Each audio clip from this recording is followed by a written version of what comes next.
वितर का वक्त क्या है। चुनांचे वितर की नमाज का वक्त बाद इशा शुरू होता है, इशा की नमाज के बाद शुरू होता है और सुबह सादिक के तुलू तक बाकी रहता है। लिहाजा वितर की नमाज इशा की नमाज के ताबे होती है।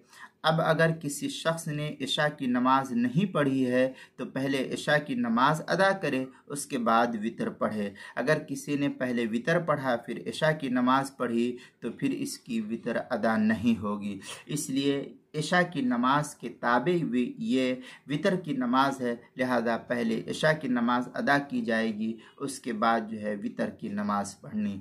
बहरहाल वितर का वक्त इशा की नमाज के बाद से शुरू होता है और सुबह सादिक तक ये बरकरार रहता है। चुनांचे दुर मुख्तार के अंदर है व अव्वल वक्तल वितर बादल इशा व आखिरुहु मालम यत्लुल फज्र। ये इस तरीके की इबारत जो है दुर मुख्तार वगैरह के अंदर, जो बैरूत का छपा हुआ नुस्खा उसकी दूसरी जिल्द सफ़ा 18 और जो ज़करिया बुक डिपो देवबंद का हिंदी नुस्खा उसकी दूसरी जिल्द सफ़ा 18 पर और सफ़ा नंबर 25-26 वगैरह पर इसको नकल किया है। और हिदाया उसकी पहली जिल्द सफ़ा 83, किताबुल मसाइल उसकी पहली जिल्द सफ़ा 241 पर इसको नकल किया गया है।